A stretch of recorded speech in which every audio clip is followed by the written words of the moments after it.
Welcome to Final Element Methods Abaqus tutorials. I'm Leonardo Araque, a PhD student at UCLA, and I will guide you through this tutorial. In this tutorial, we will model an aircraft wing. The structure is composed by three elements. The cover is made of composite, T300 M18, and the layup is shown in this slide. The other two components are the short stiffeners SRO1, whose dimensions, layup, and material are displayed in this slide, same as for the long stiffener SRO2. A detail of the short stiffener, which also applies to the long stiffener, is presented in this slide. The stiffener is composed of two stringers which were cured, and we assume a perfect bonding between these two, and we identify two sections or two regions in the stiffener, the seat and the web, with different number of plies.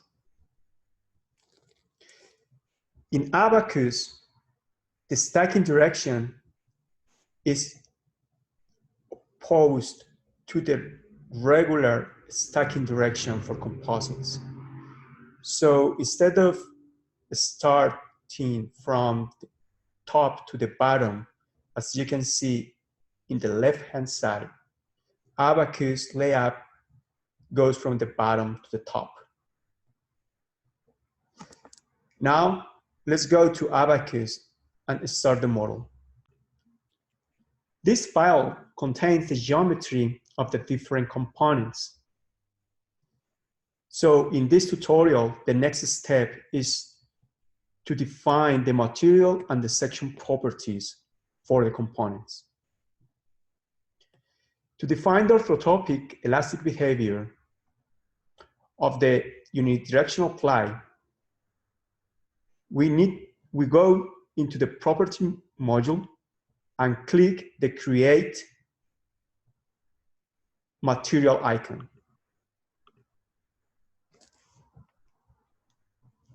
In the edit material dialog box, name the material T300/M18. From the material editor's menu bar, select material elasticity elastic. Select type lamina and enter the material data which is provided. The junction modules in the one direction is 170 gigapascals. The junction modules in the second direction, in the two direction, is 9 gigapascals. The Poisson's ratio 1:2 is 0.34. The shear modules G12 and G13 are 4.8 gigapascals, and the shear modules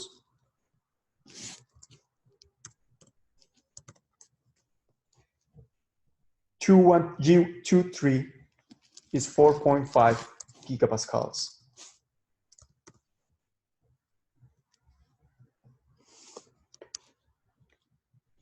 Click OK to exit the material editor. Repeat this procedure to create the material T800/M18.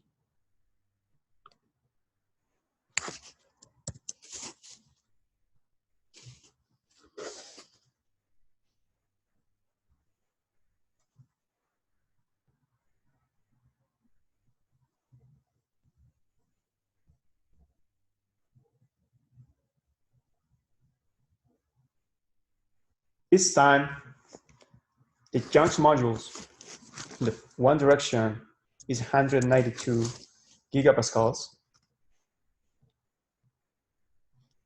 The junction modules in this two directions is 9.8 gigapascals.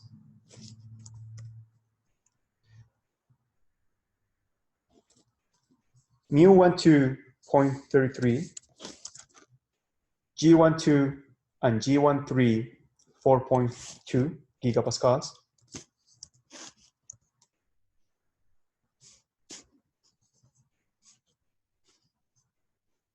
And finally, G23 is 4.6 gigapascals.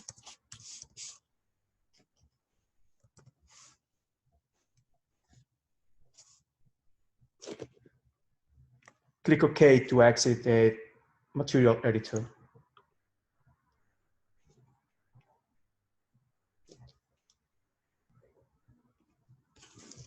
Next step is define the layout of the cover. The cover is made of 24 piles, and the stacking sequence was defined in the slides at the beginning. So click the Create Composite Layout icon.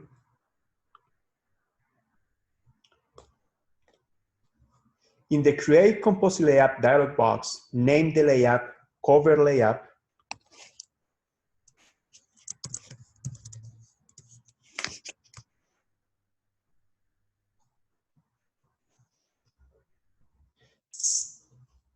Set the initial ply count 6. And in element type, select Continue Shell. Click Continue. In the Edit Composite Layout dialog box, define the layout orientation. Select Definition, Coordinate System, and click the Select Coordinate System icon.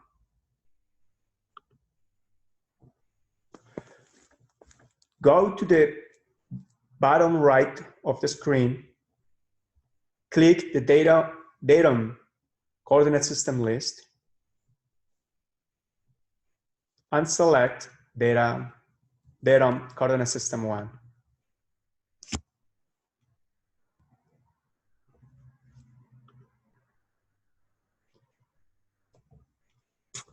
Accept the default selection for the normal direction, axis 3, and the stacking direction, element direction 3.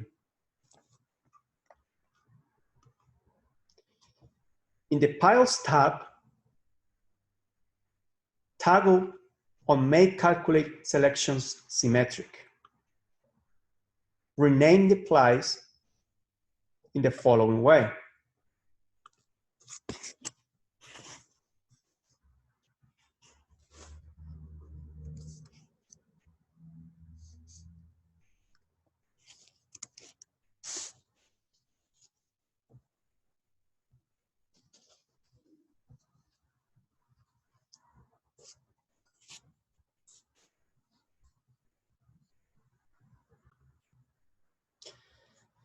Notice that the first ply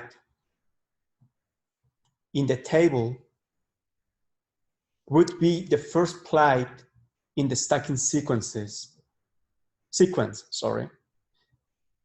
as I show you at the very beginning of this tutorial.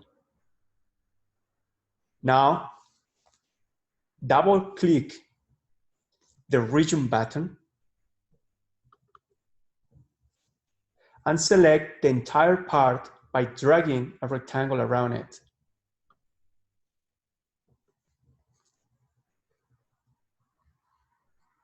Now click Done.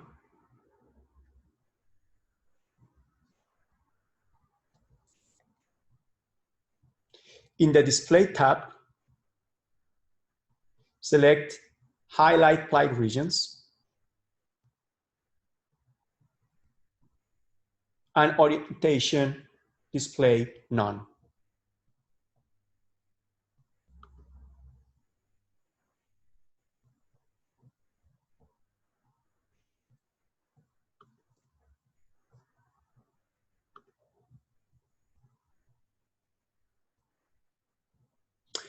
Get back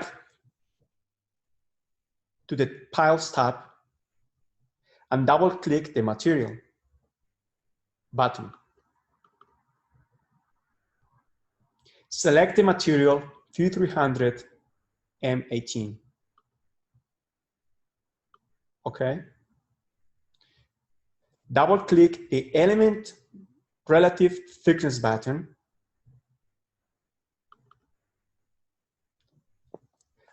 and set the value at 0.1667. Click OK.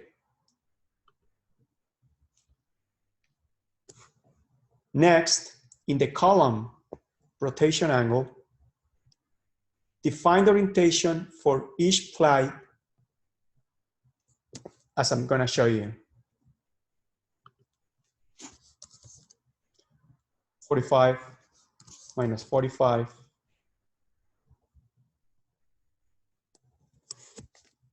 90, 0, 90, and 0.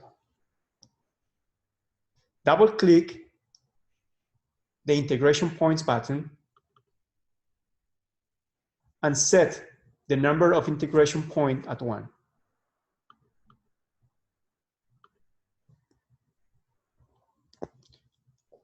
You can always use the options available in the Display tab to check the orientation of the layout if it's required. Then click OK to create the cover layout.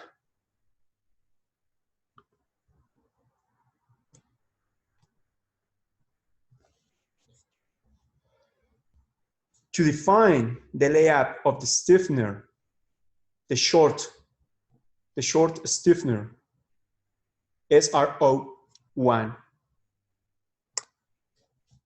select part. In part, select the corresponding stiffener.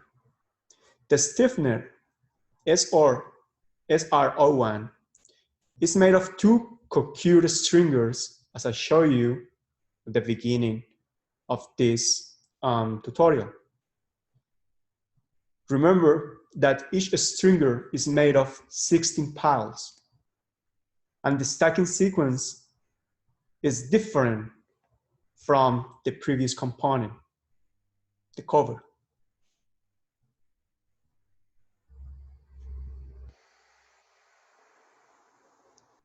We don't need to model the two stringers separately,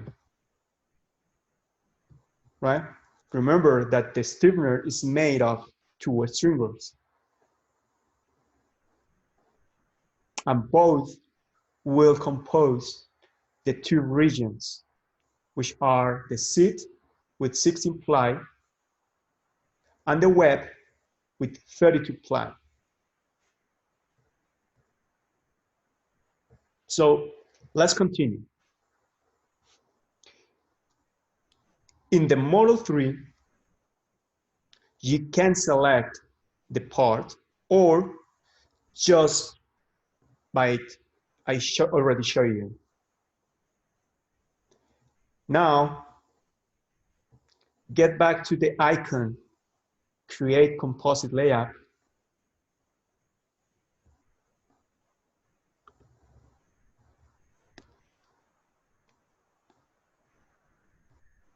In the create composite layout dialog box, name the layout as SRO1.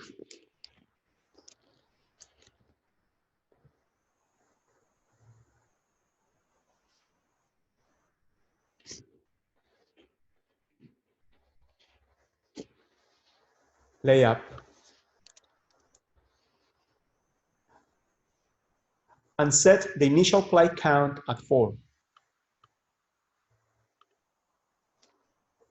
In element type, select continuum shell and click continue.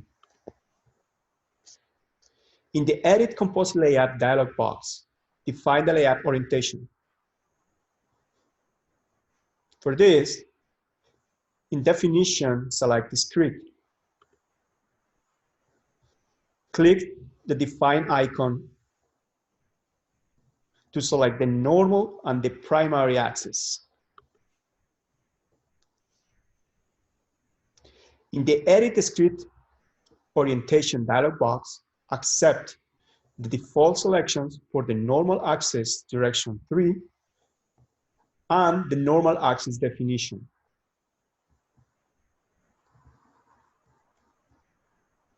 Click the Edit Surface Faces icon next and select the regions that define the normal axis of the material orientation. Choose the selection by angle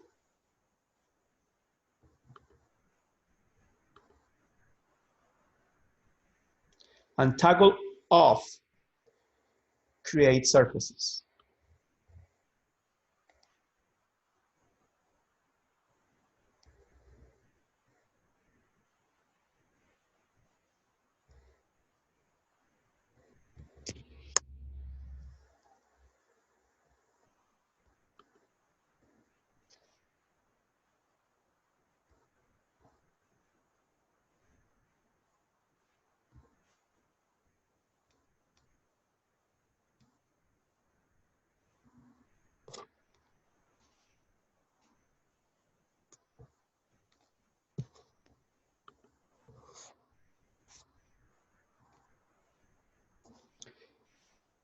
In the Edit Discrete Orientation dialog box, accept the default selections for the primary axis, direction 1, and the primary axis definition, edges.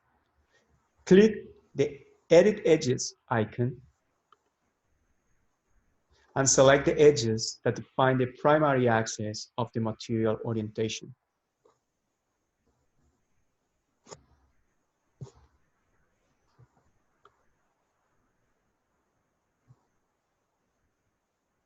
Then click Done.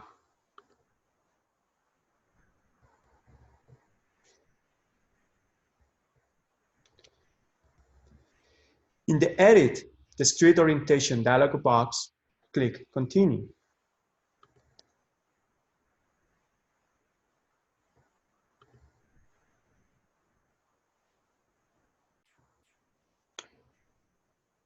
Accidentally, I toggle 1 in the primary axis direction.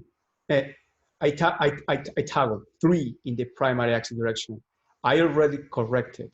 So in the primary axis direction, you make sure that the selection is 1. Now we can continue.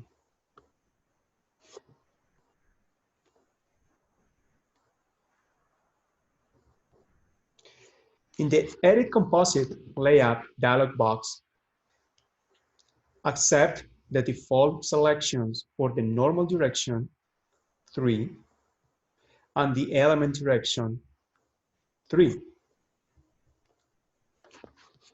In the Piles tab, toggle on Make Calculated Selection Symmetric and rename the piles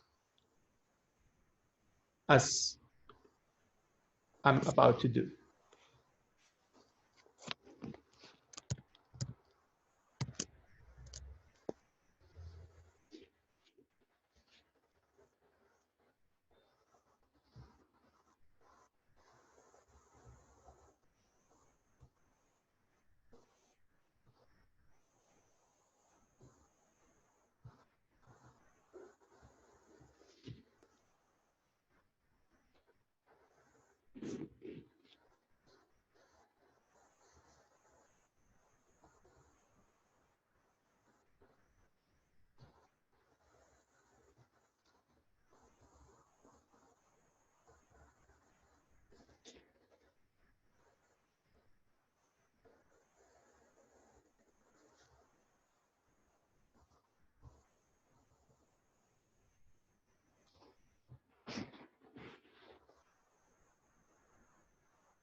Now double click the region button,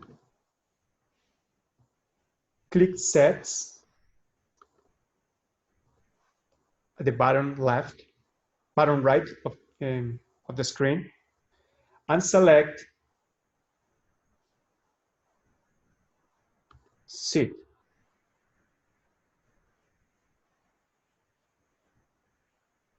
And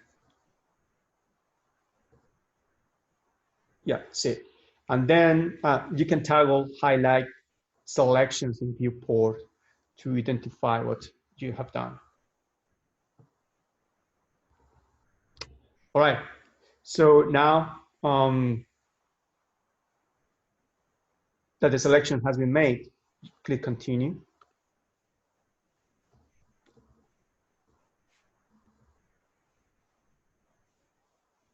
And now go back to the Piles tab and double click the Material button.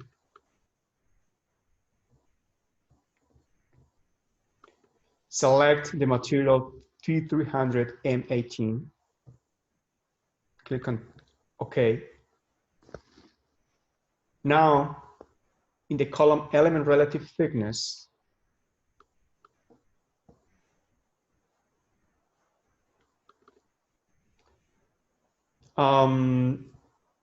define the relative thickness of each group of the piles. So I'm going to close this window because for each of these piles, the thickness is different. So we need to hard code it.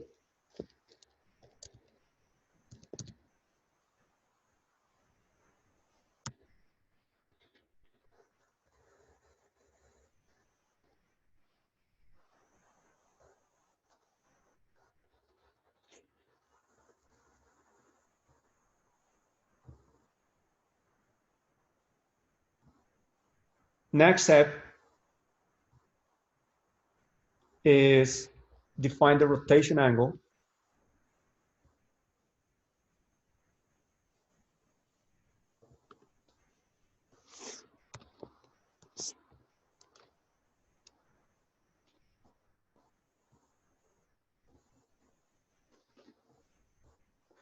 And finally, double click integration points and set the integration points as 1.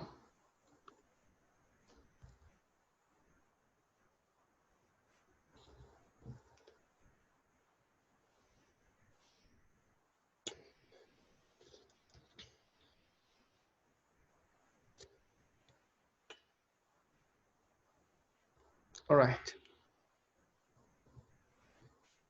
Click OK. And now, in the model tree,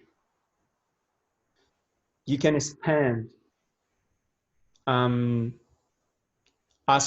SR01 and composite layout.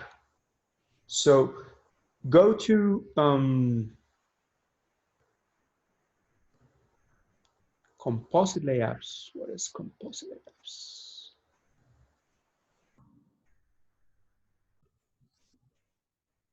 Okay, so go to parts, expand SR01, and then go to composite layouts.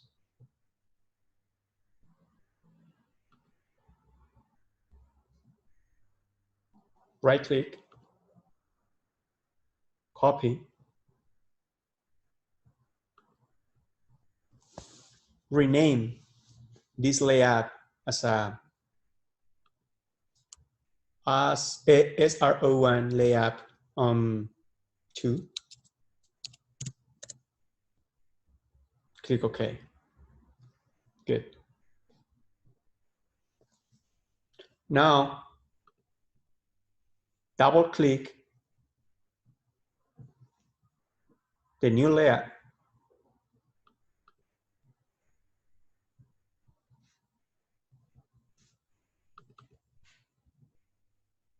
All right, and modify the layout orientation. So click Define, the icon Define,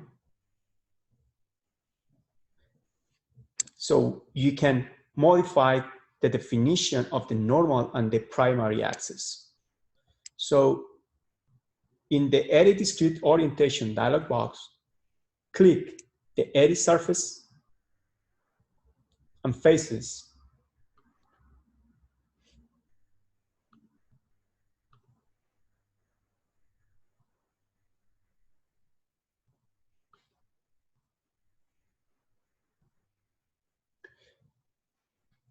And select the regions that define the normal axis of the material orientation.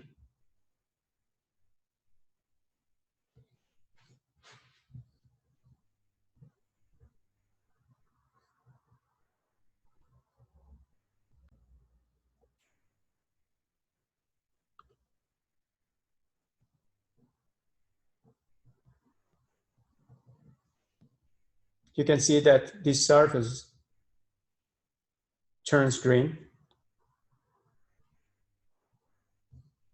Click Done.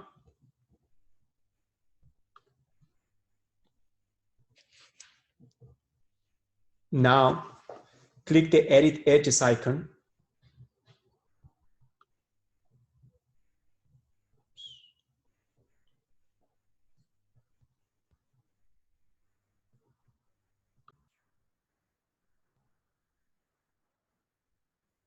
And select the edge.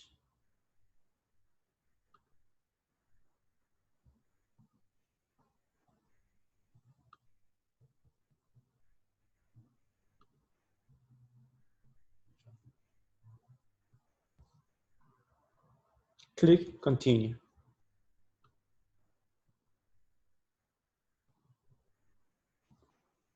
You will get back to the Edit Composite Layout dialog box, and all what you need to do is to click OK to save the modifications you made.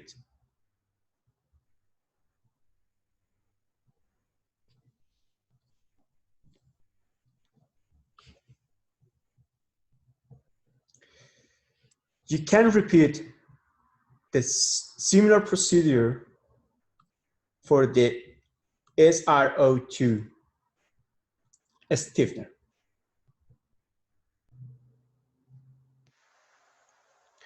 Now, you can check for each of the parts in the Composite Layout Manager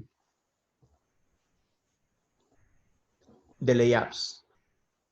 So for the cover, we have only one layup.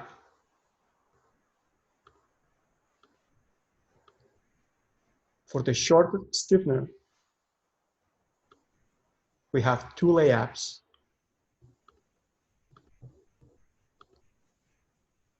For the longest stiffener, we should have two layups as well. Next step is to create an instance. Go to Assembly Module,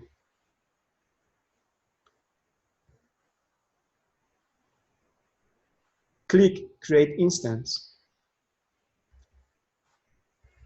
In the Create Instance dialog box, Parts, select Cover, select Dependent in Instant Type, click OK.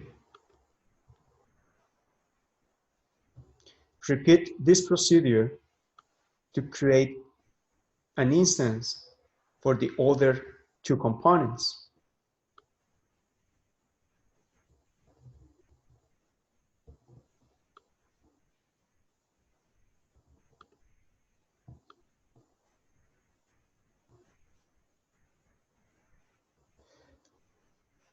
Before create the instance for the longest stiffener, let's proceed with the assemble of the short stiffener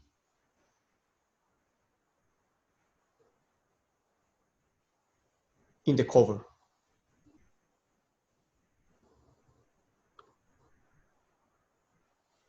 Go to viewport, go to view, assembly display options. In the assembly display options dialog box, datum tab, toggle, show datum planes. Click apply. Okay.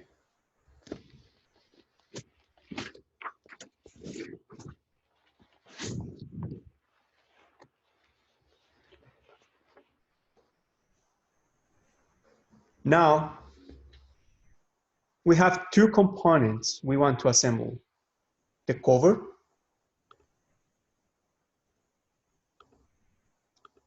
and one of the instance.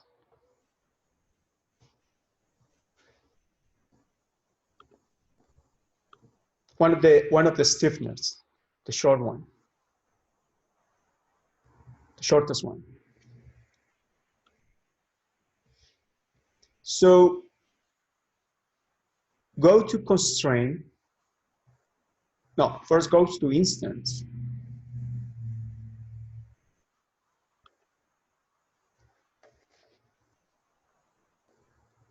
Select translate.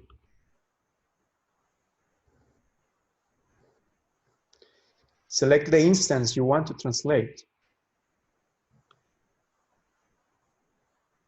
Click done.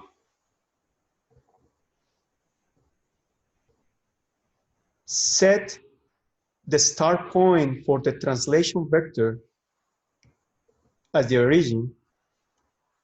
So enter this value and type the following coordinates for the second point, for the end point.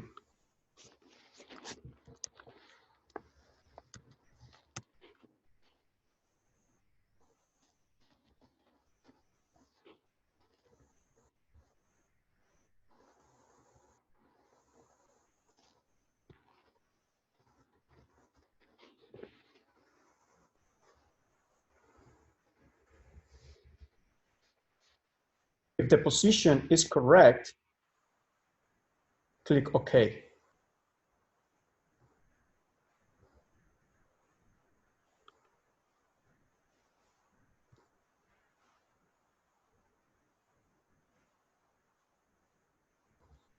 Now, go to constraint and select face-to-face.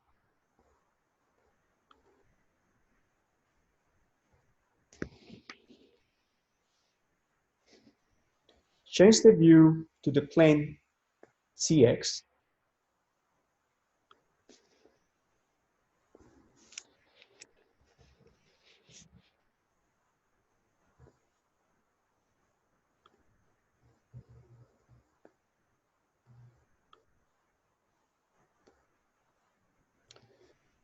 Zoom the assembly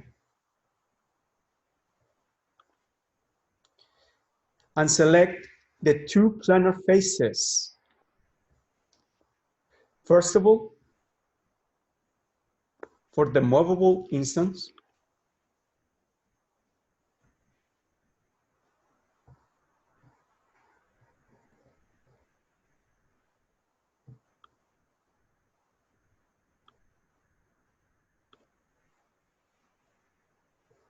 and now the fixed instance, the plane of the fixed instance. You can get back to the XY view to make that selection if you want. The instance will be moved so that the arrows point in the same direction. So to visualize this, set the view to the white C plane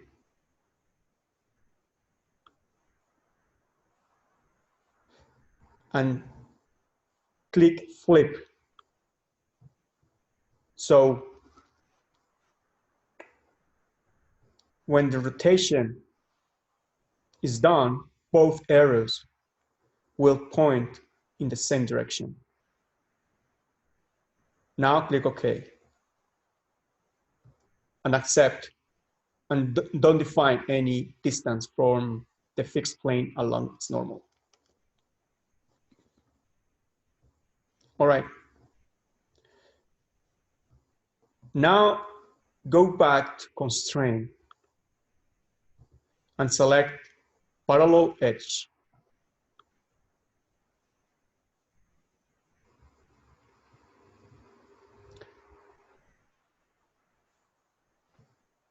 Now select the straight edge of the movable instance. To do this, switch to the view YX.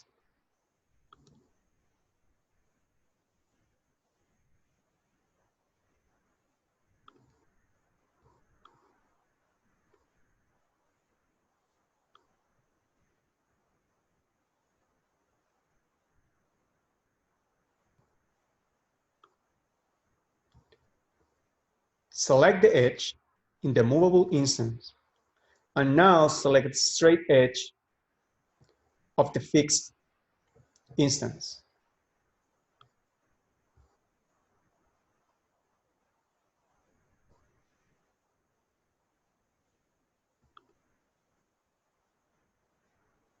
Again, click flip. So after the rotation, both arrows will point in the same direction.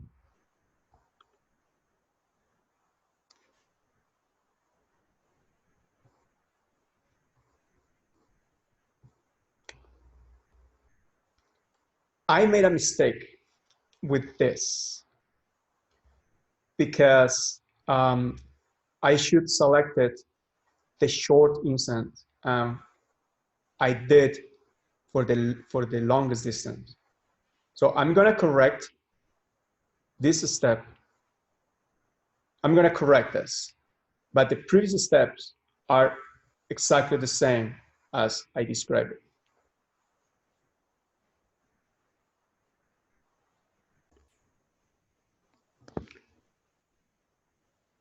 I corrected my mistake.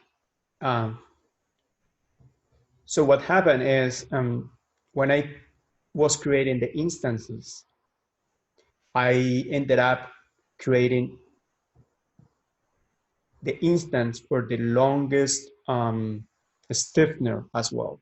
So during the process of my selection, I ended up selecting the longest one instead of the shortest one. So I'll show you in the module 3 how to for example, eliminate one of the instances if you need to, and how to make some corrections to some of the steps we did before. So for example, if you go to assembly, you click assembly, and you expand instances, you will see all the instances you have created. So for example, and if you click on one of them, it will be highlighted. All right. Right click will open a menu of options. So if you want to delete, you can delete, for example. The constraints we have created for this instance are listed below under position constraints. So in case one of them is not was made incorrectly by mistake, you can also delete this or suppress this constraint. All right, now let's get back to assembly the next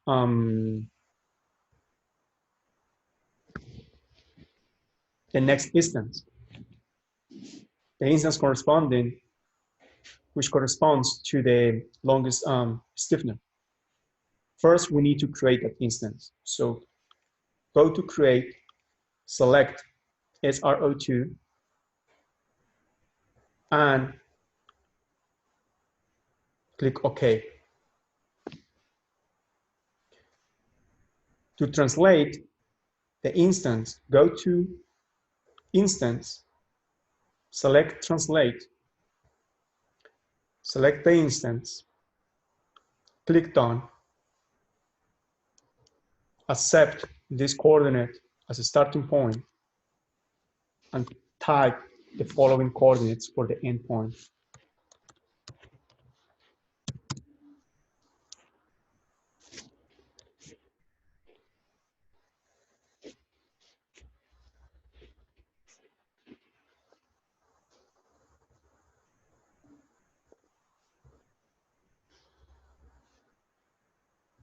Now, go to Constraint, select Face-to-Face,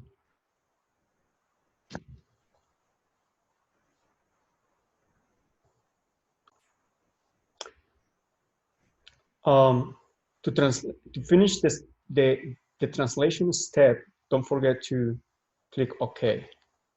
All right. Otherwise, you will see what happened.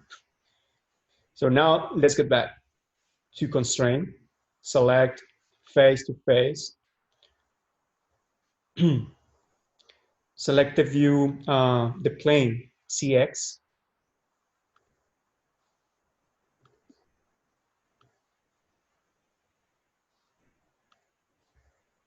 now select the planar face in the movable instance.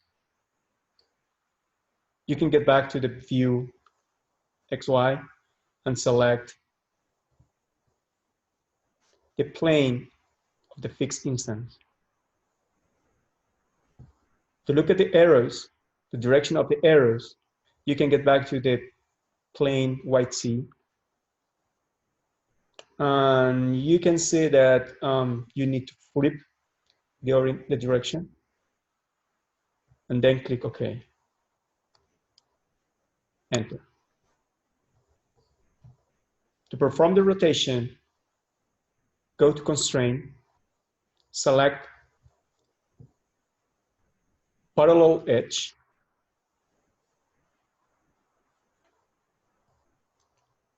go back to the view XY,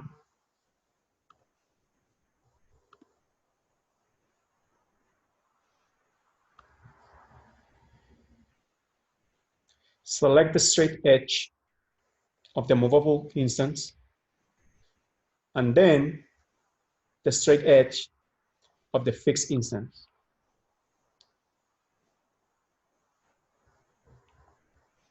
Go back to the XY plane view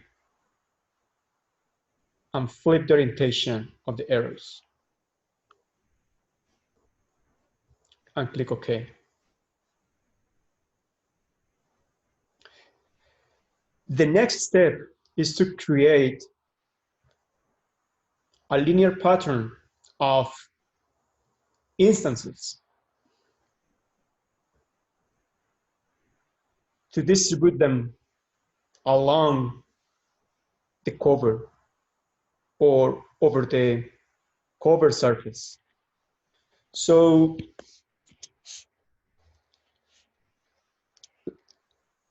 select the icon linear pattern, select the instance you want to pattern,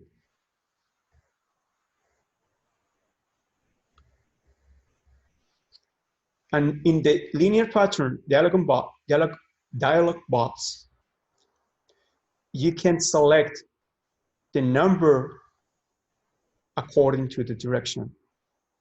So in this case, I reduce my number to 1 in the first in the direction number 1, and I'm going to increase this in the direction number 2. If you want to flip the orientation of the increment, the orientation which the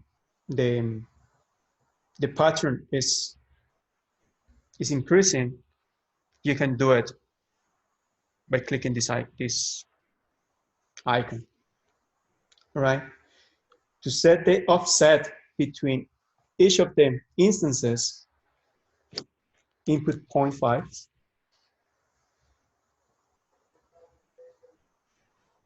and you can see the distribution. All right, that's okay. Next,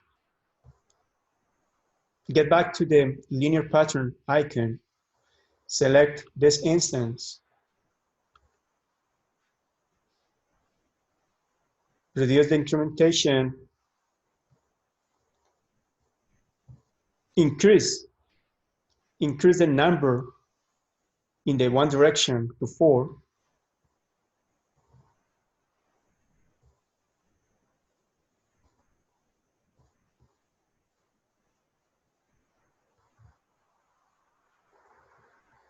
okay, and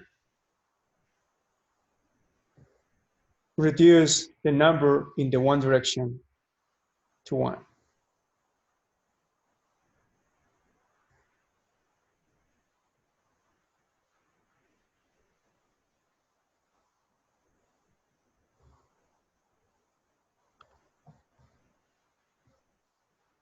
Repeat this procedure.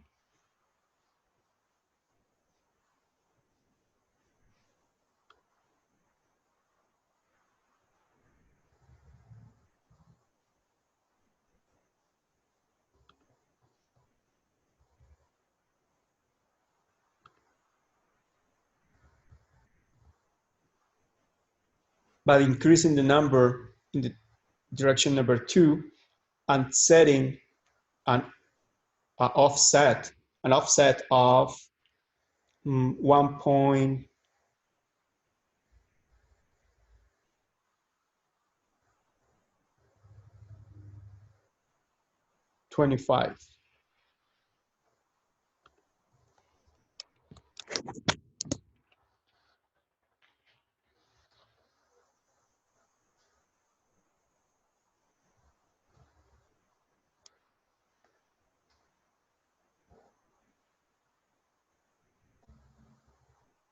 Actually, I think we can do something better.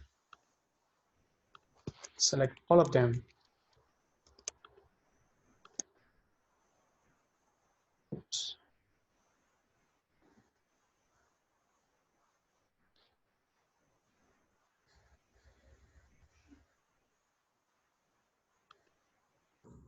Reduce the number to 1 in the one direction,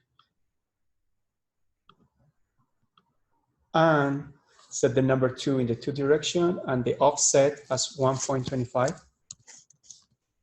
Yep, good. All right, click OK. We need to create one more set of this. So go back to linear pattern, select all of them,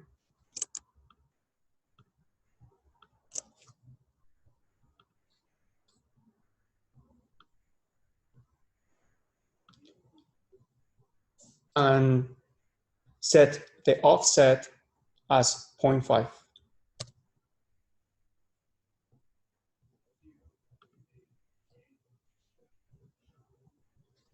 All right, good. I'm gonna complete this task for the remainder instances.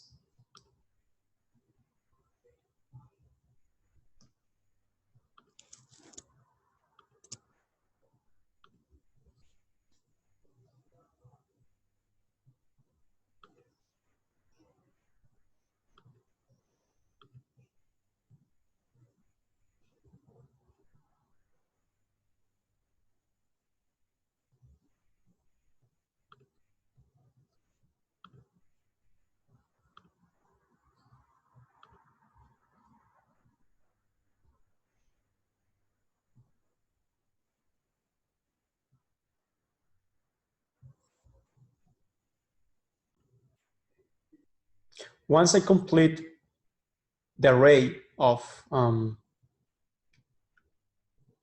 SRO2 stiffener, I'll still have one more step to do. I'm gonna duplicate or create another instance for the short stiffener, the SRO1, to put it next to one of the long stiffeners. So I'm gonna go back to create an instance. I'm gonna select as SRO1 type dependent, okay, and I'm gonna translate. I'm gonna move translate this instance to the desired location. So go to instance, translate. One more time, select the instance. And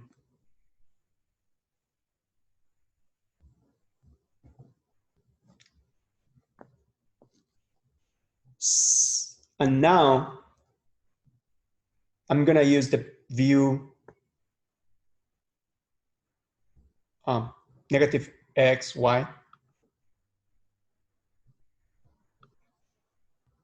to select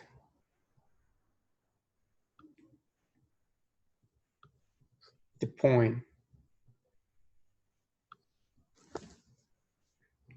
Okay, so I think at 0, 0, the region will be fine.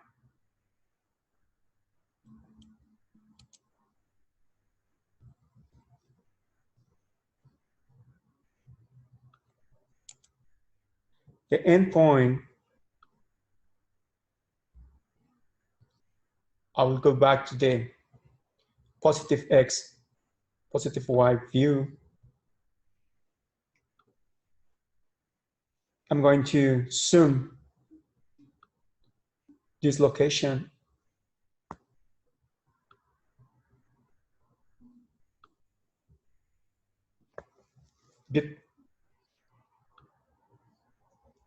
And I'm gonna select this point as my ending point.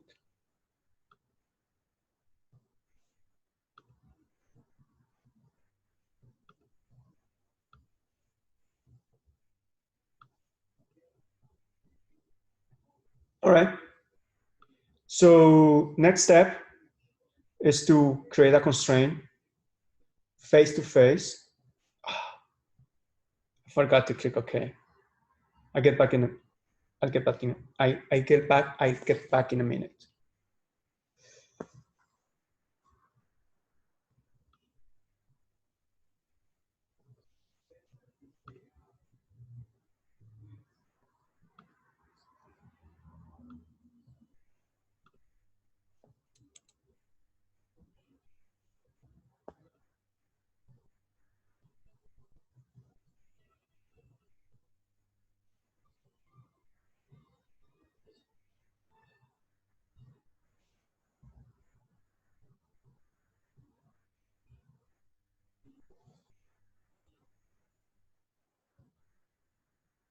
All right. So now the constraint face to face.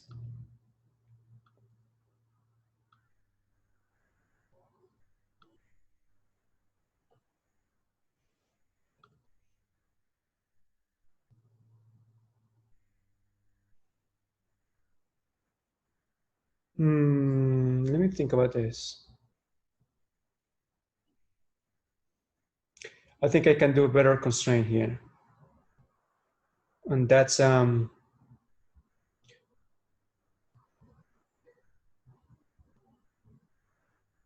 edge to edge, I think. No, let's do first face to face.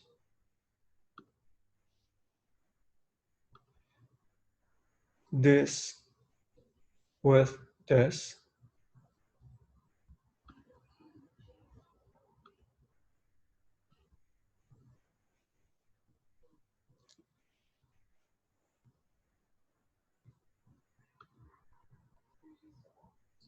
I want to flip the orientation of the arrow. Click OK. And 0. Okay, it seems to be fine. Get back to the XY view. Now,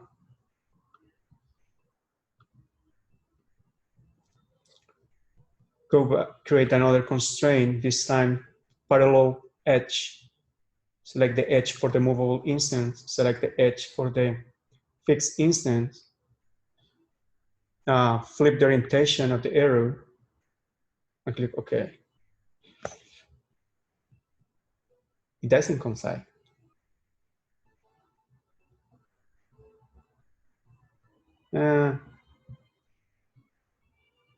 Let me correct this.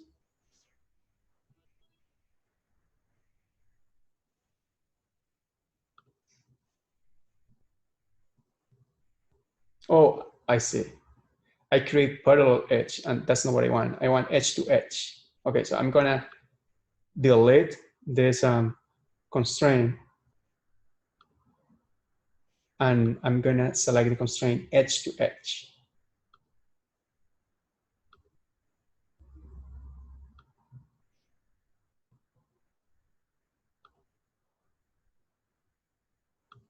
Good. So now the symbol is done. All right. So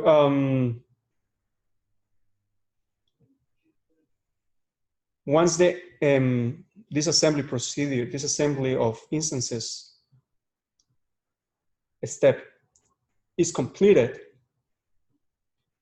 we can move to the next step, which is in the modular step.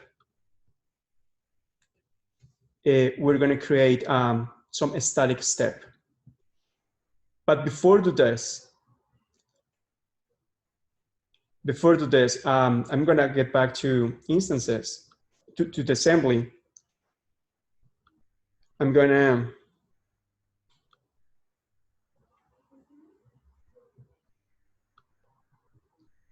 to redefine, to reselect the geometry for some sets that I will need later. So I previously create some sets, but I deactivate them for the purpose of the tutorial. So go to sets in the 3, expand this, and look for the SRO1 output set, right click, rename,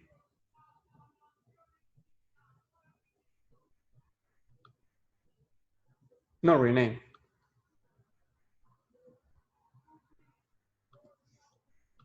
edit. All right.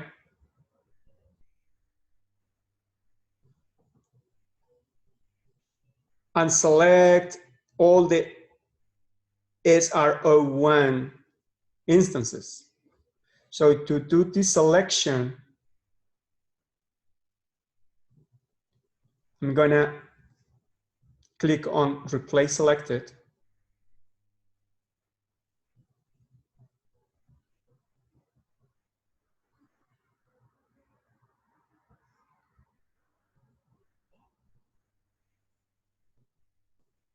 I'm gonna select entities to replace. I will make the selection of instances.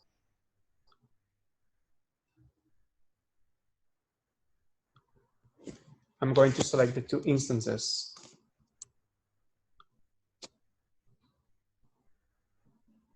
Click done.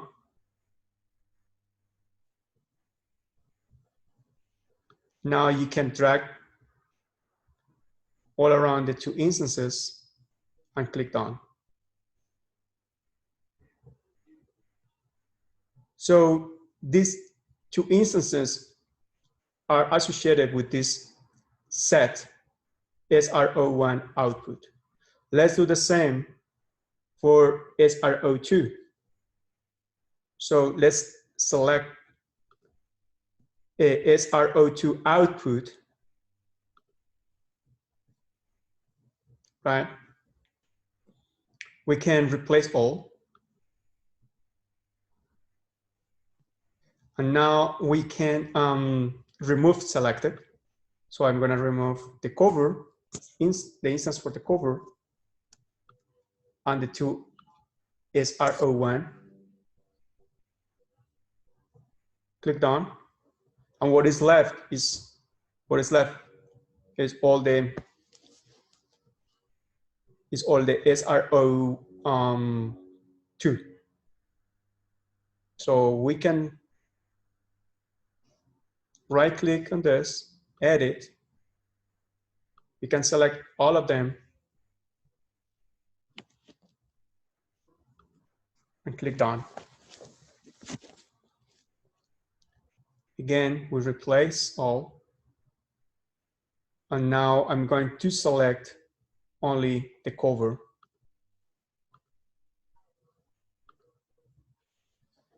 I'm going to look for the set cover -1 cover all nodes,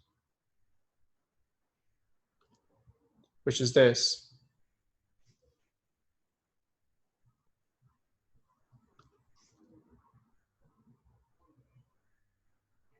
And it's already selected.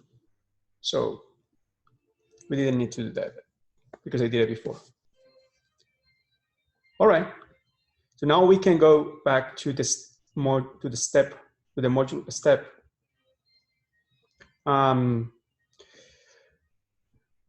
Look for the fill output to create an output.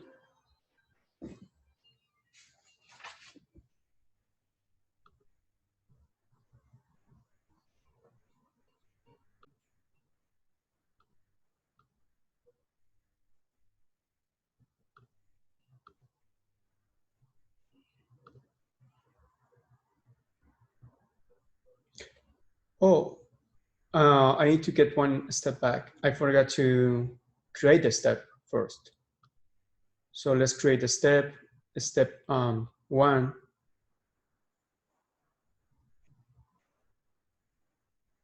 Procedure type general and static general. Now continue and just click OK. Now we can get back to create a new field, output field output. So select the step 1 is the only possible. Now continue. In domain, set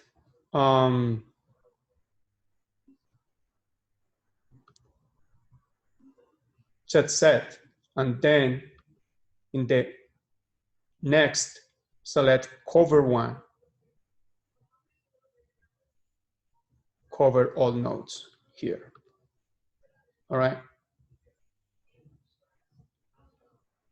In frequency, select evenly spaced time intervals, and for the interval, set interval 10. Now in the output variable list, expand stresses, select S and the transverse shear, this one, TSHR. All right.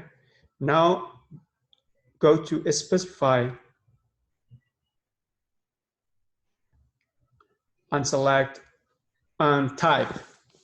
Make the selection points 1, 2, 3, 4, 5, and 6.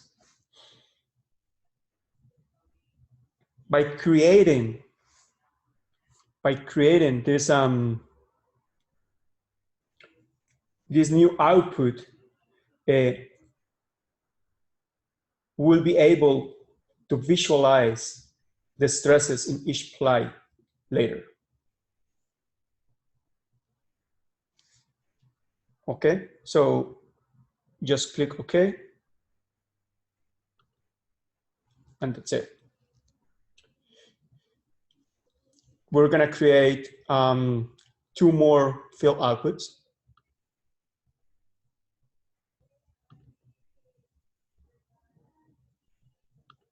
We're repeating the same procedure for domain, but this time we're gonna select the SRO1 output,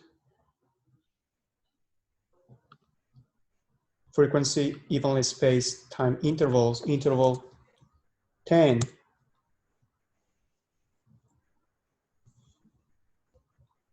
and make the selection in the stresses of the stress is enough.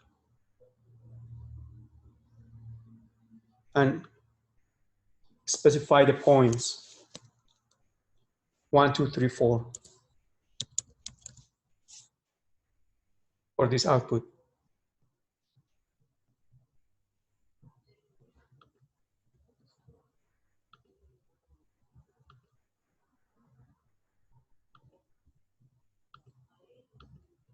Now look for SRO2 output.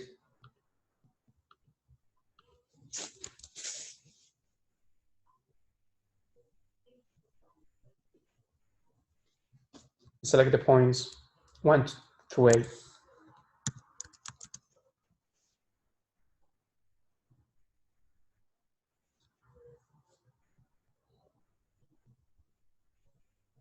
Click OK.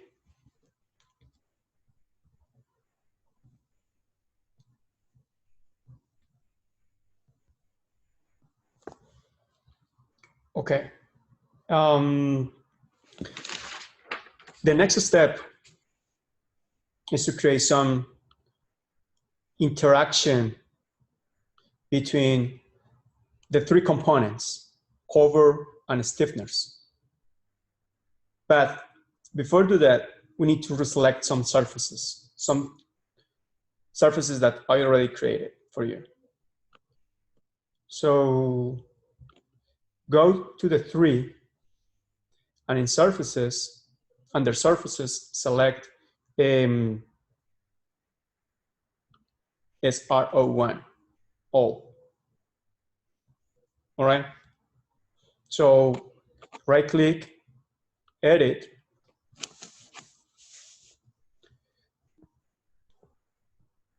reselect the regions for the surface by angle,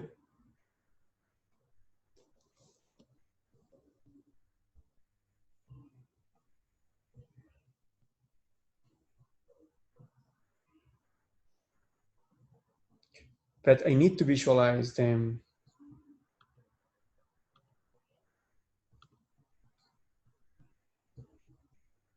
Let me get back one step to assembly.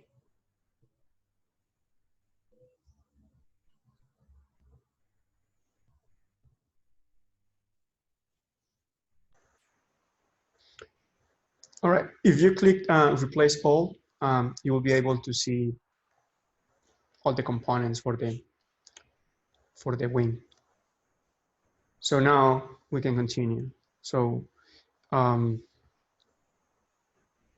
right click on the surface SRO1, edit, select by angle. So we're gonna do the following. These surfaces only contain, this set only contains the surfaces, the contact surfaces between the stiffener or the stiffeners, SRO1 and the cover. So we need to select only those surfaces. So let's do an XY, negative X, Y view for this purpose. I'm going to unselect the cover.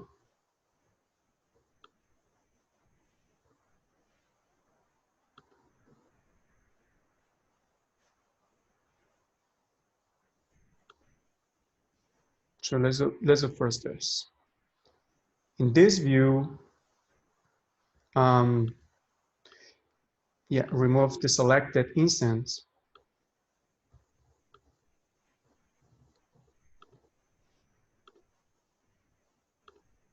So we can see all the surfaces for the, we can see all the surfaces for the stiffness we are interested in. So, and now I'm going only to select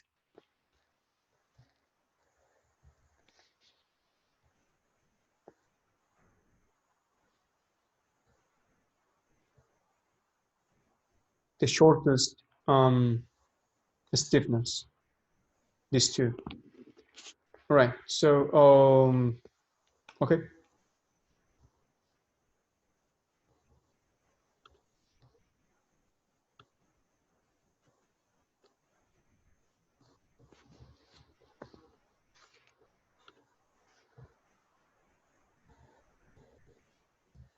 Let's close this. Right click.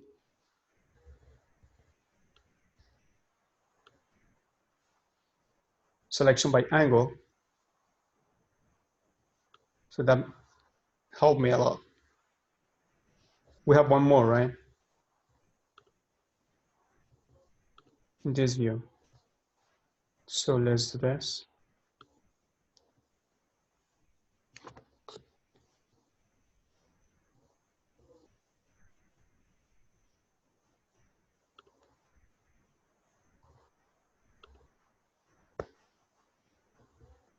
Yep, it helped. I need to select this one again. All right.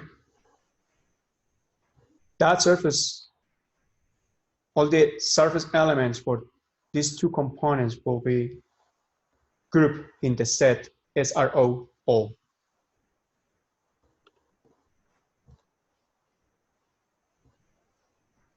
Good. Now I'm going to remove all of this.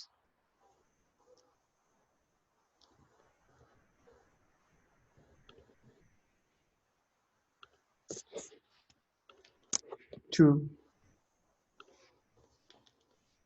left only the SRO2 stiffness.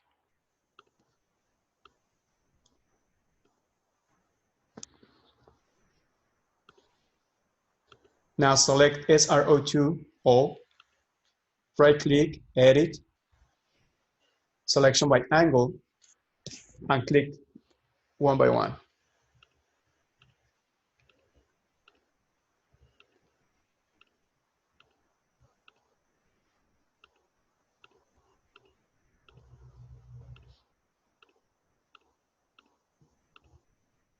I think you cannot drag a rectangle around.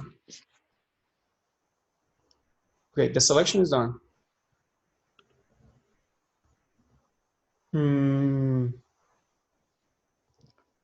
Let's replace all and go to the view XY.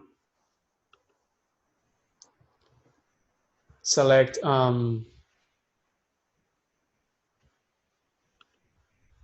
replace selected. Select the cover, done, and let's check if it's already assigned. Okay, so it's important to see the following. For the other two components, only one side of the component is in contact with the cover. If you want to verify that, you can flip it around the components, and the other side should be colored in blue. All right, as you can see for the cover. So repeat this for the SRO1 and SRO2 surfaces to see if the selection was correct. Okay, So now we can move to the next step, which is create the interaction. The constraint. So click the icon create constraint.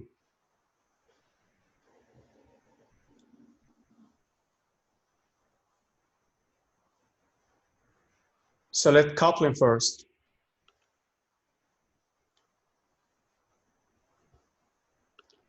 Continue.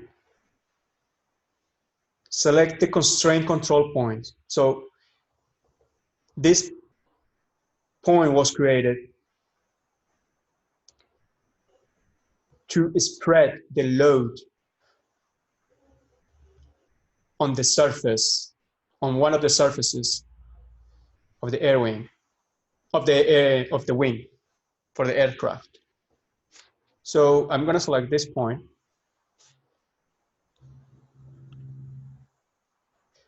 And the constraint in the airplane wing is through the surface. Now I'm going to select the surface interacting with that point, which is this.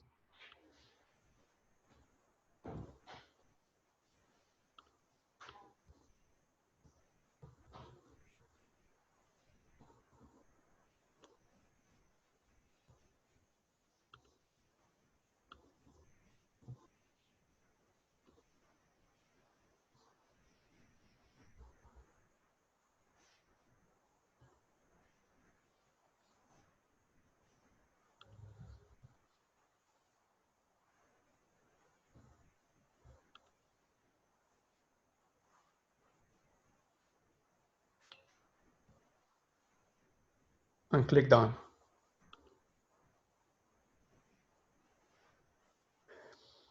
In the edit constraint dialog box,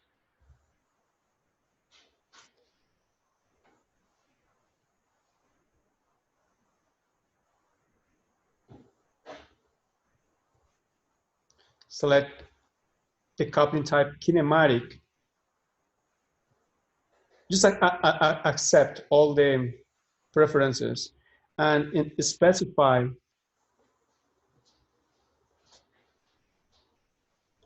give some tolerance.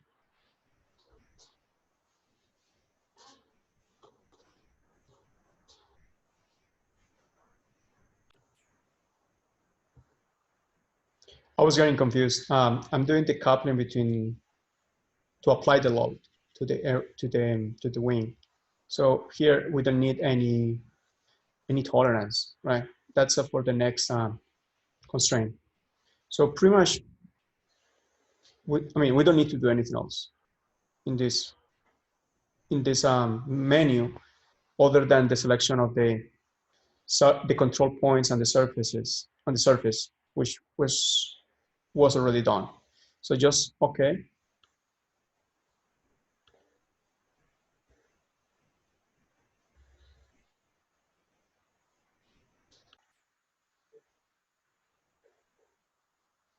Okay. I accidentally toggle specify.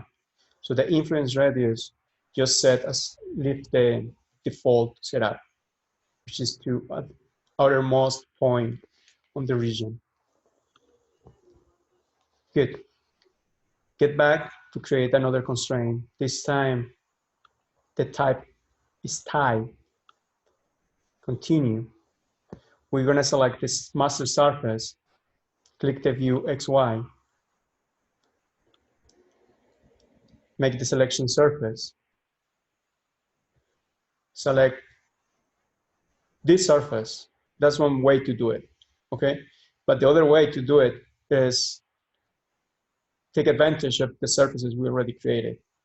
So let me get back one step back, select surfaces, and now make the selection of on the right-hand side, surfaces from the viewport, and select the name cover one top. Continue. Now select the slate surface. In the viewport, select SRO1. In the region selection dialog box, select SRO1 all. In the edit constraint dialog box, accept all the default except for the specific distance, where we include some tolerance. This tolerance is 0.01.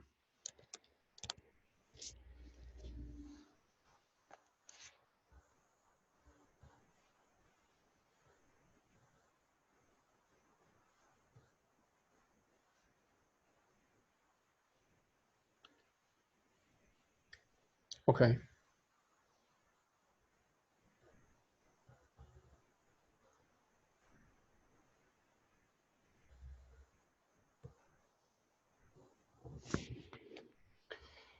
Let's create the next constraint. Again, this is a type tie. Choose the master surface.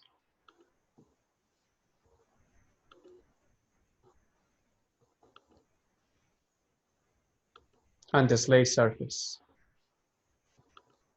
is SRO2. Continue. And specify the same tolerance.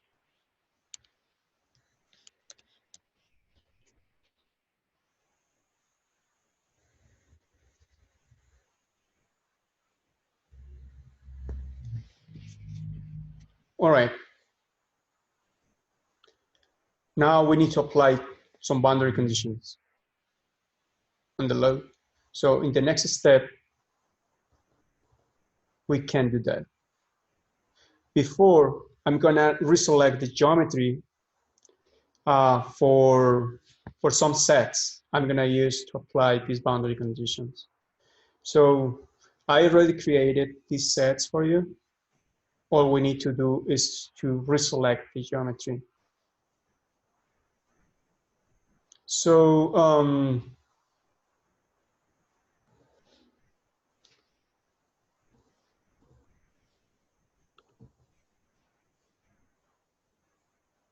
replace all first. Then select BC1, right click, edit.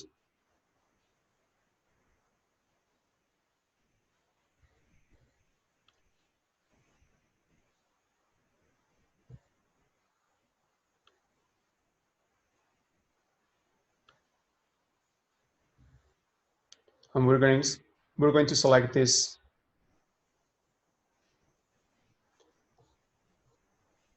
edge on the cover.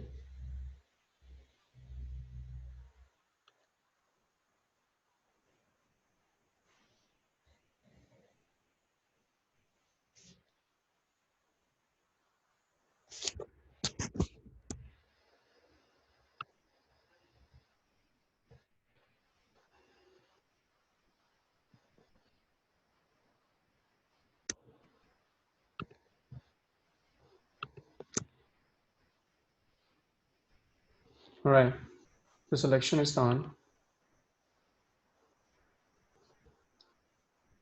For BC2, repeat the same procedure. First, let's set the view XY, and then let's rotate the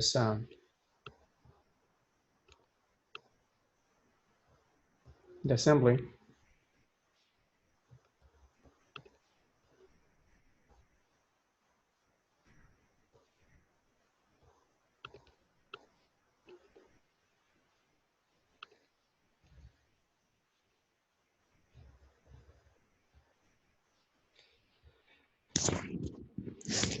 Let me see. How can we do this? How can we accomplish this?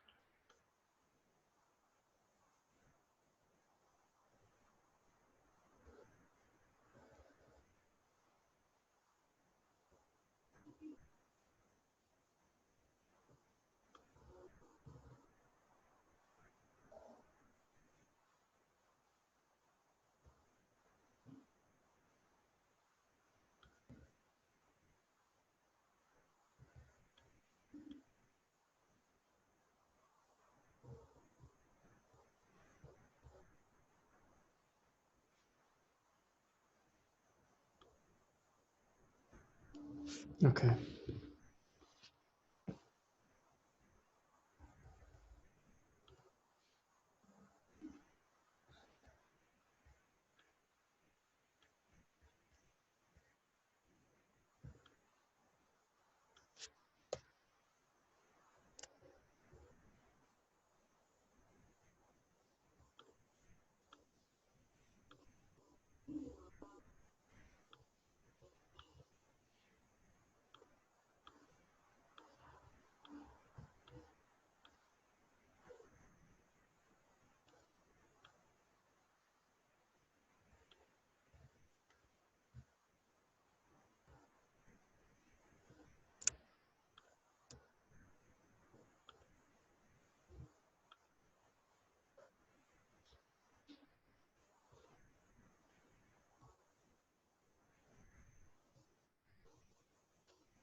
I need to be very careful with this selection.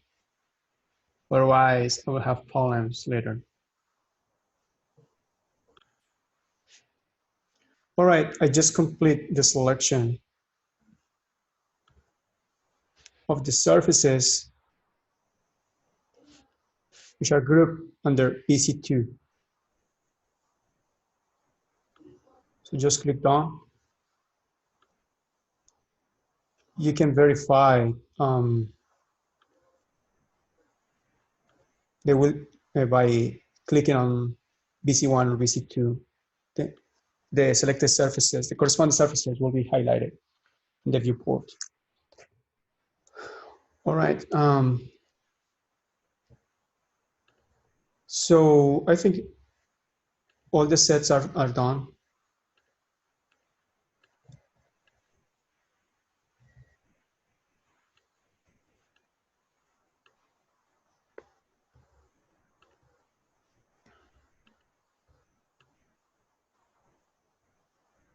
Okay. So now we can go.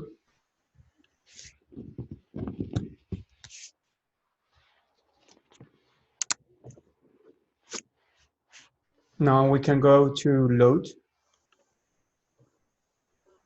Oh, sorry. We can go and create boundary condition. So the first boundary condition, in the create boundary condition dialog box, step select initial, category mechanical, and types displacements and rotations.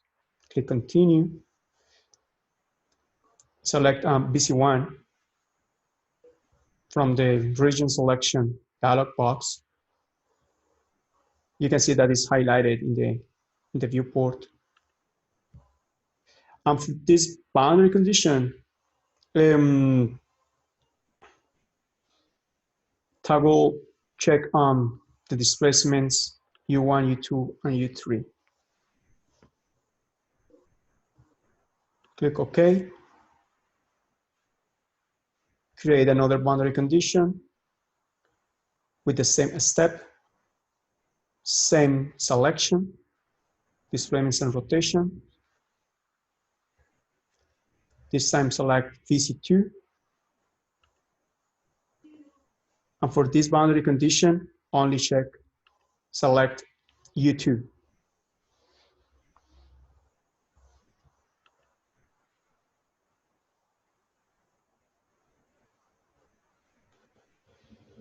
Now we're going to apply a load through some kinematic conditions. So get back to create boundary condition. This time, select step 1, which is the loading step. Select mechanical displacement rotation, continue,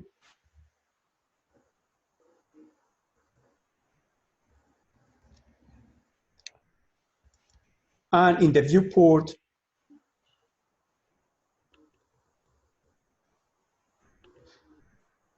make the selection, select viewport, and then select the point RP. All right. Click done and input the following values. For U1, 0.2. For U3, -1. And for the rotation around the x-axis, -0.07.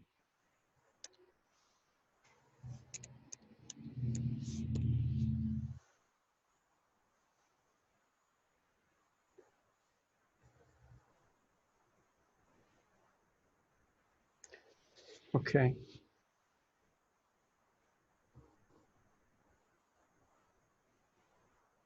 So this boundary condition will represent the loading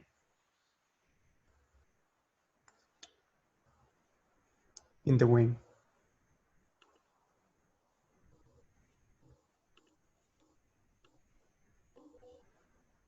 So this loading condition will be spread over this surface.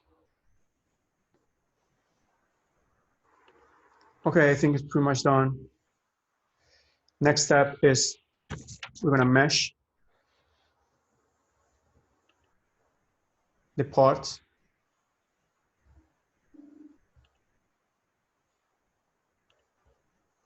The cover, set the seats floor size 0.1.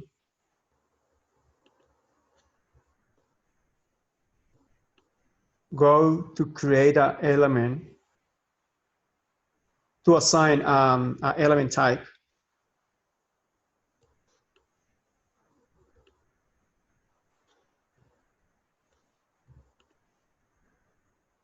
From the standard library, select continuum shell.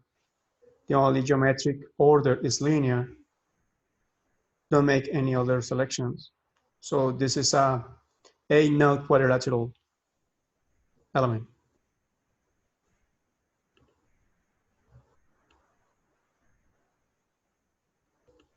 Go to mesh control.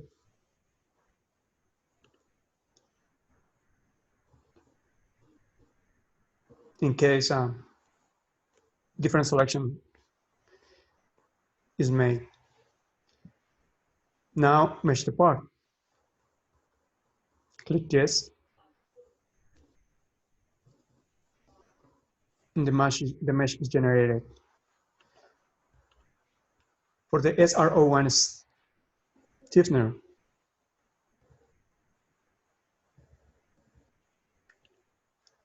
select an approximate give a global size 0.05.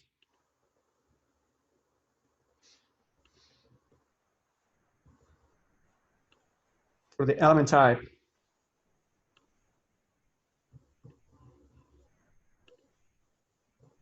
from the standard library, select continuum shell. So it's another node quadrilateral element.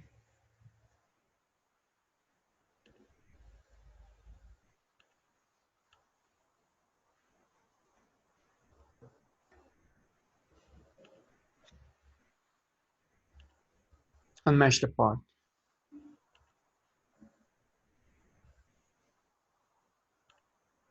The SRO2 was already meshed. So all the three components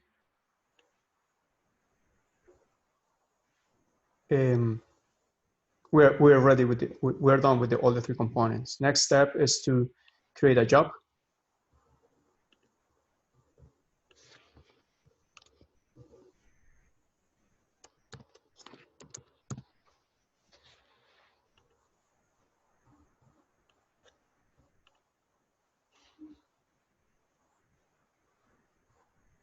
and submit.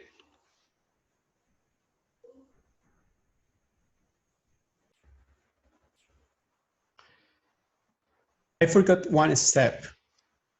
Since we have a composite, in the module mesh, we need to assign a stack direction. So let's do this. Go to cover, select the part cover, click on assign stack direction.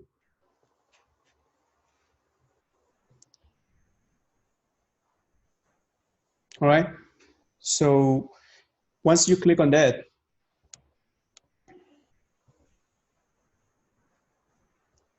you need to create, click a face on top of the cover.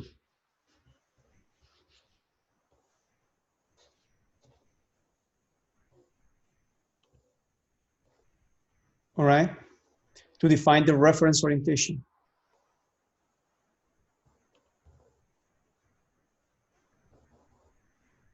The next step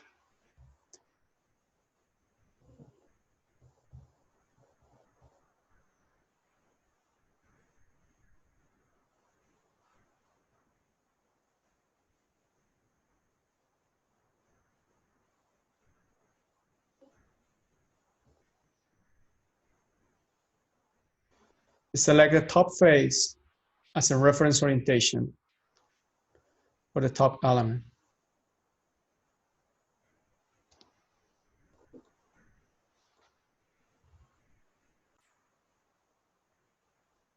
Okay, let's do it again. Assign a stack direction. I need to select the entire part. Okay, that's good. Now, once this is done,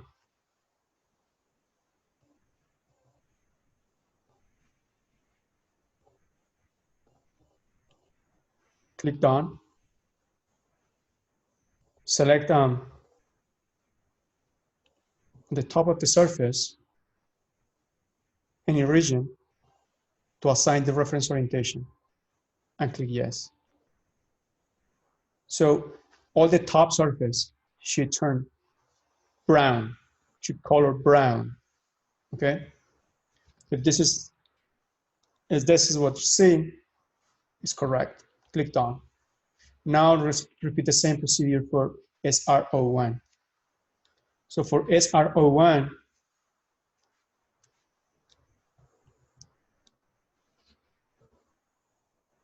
we go again to assign stack match, stack direction, sorry. We select the entire part.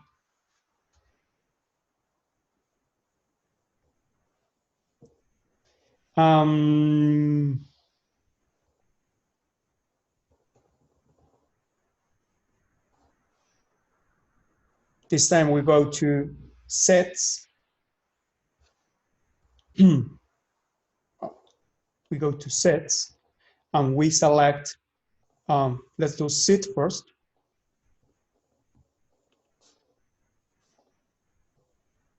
Okay.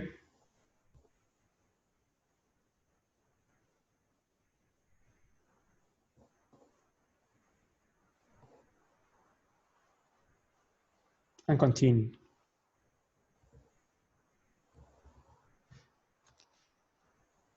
We need to click a face on top of the cells to assign the reference orientation, and then yes.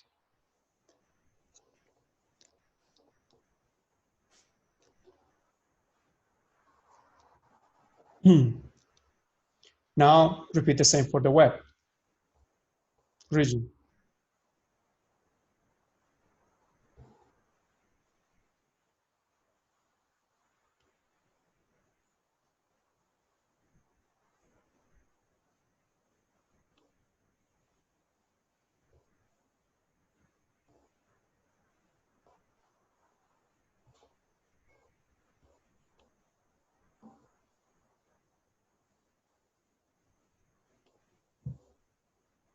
All right.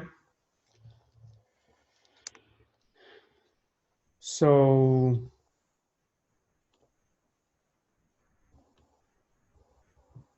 we're done. For the SRO2,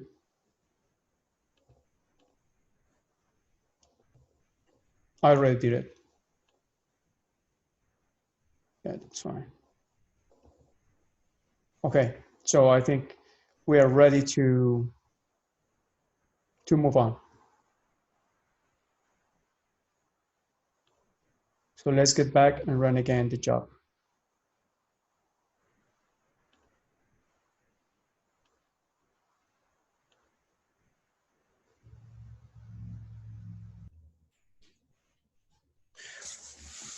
One more time, the job was aborted.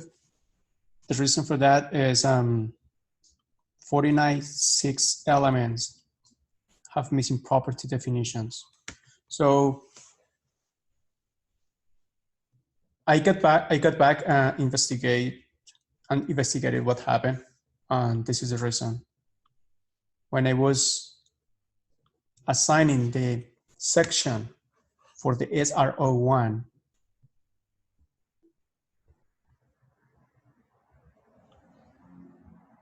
for the web region,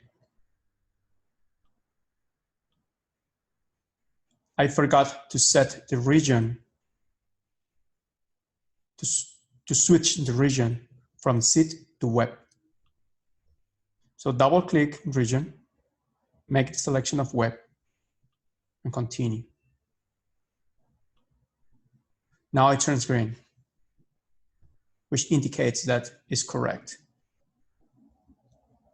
Okay?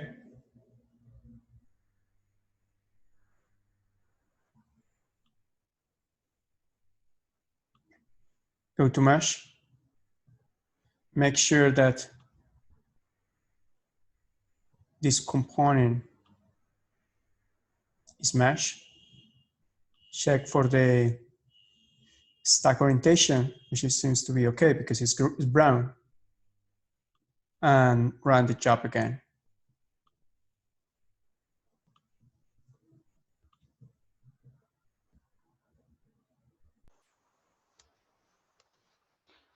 The job submission has been completed. In the Job Manager dialog box, click Results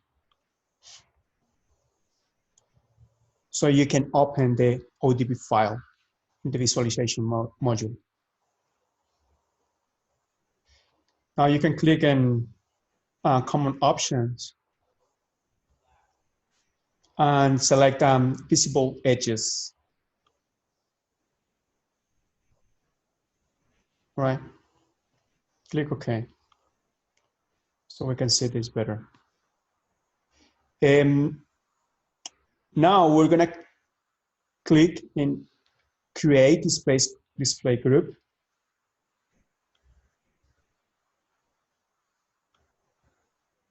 Good.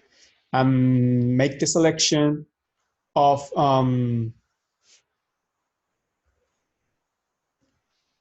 instances, part instances.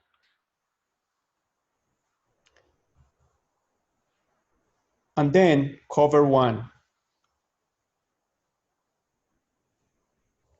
Right? At the bottom, select Replace. So we can only have the cover. Now we can do Dismiss here.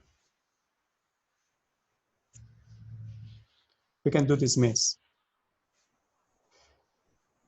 Now let's click the plot contours on the form and shape, where we can see the deformation. Now go to Result and click on Fill Output. In Fill Output, in the box, in primary variable, select S, stress components at integration points, and make the selection of the component S1, 1.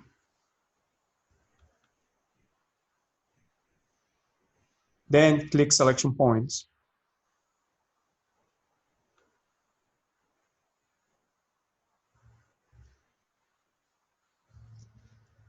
In the selection points dialog box, click the selection method,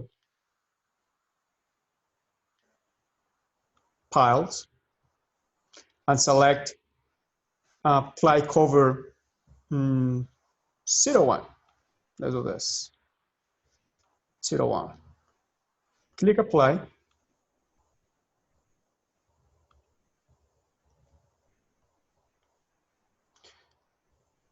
And now you should be able to visualize the stresses in the fiber direction in the first 0 degrees ply of the cover. You can make other selections to visualize stresses, the stress in other plies. All right, I'm gonna close this. I'm gonna replace all. Now, I'm gonna get back to result, field output, primary variable. I'm gonna select the shear stress. Let's do the shear stress 1, 3, right? Selection points.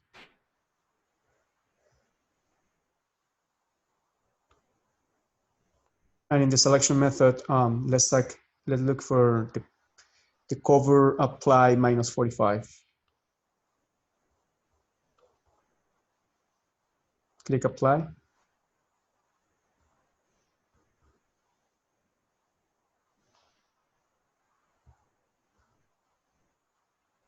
Now you can visualize the transverse shear stress in the minus 45 degrees ply of the cover. Okay. To finalize, to end this tutorial,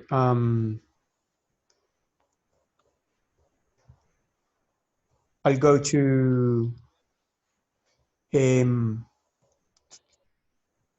gonna click tools, query, and in the query dialog box, go to visualization module queries and select ply stack plot. So you can see the composite layout in the cover.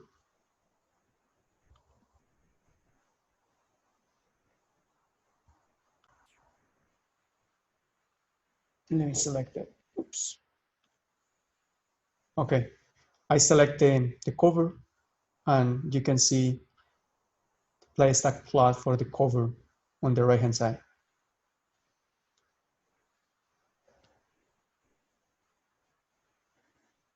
With this, I finished this tutorial.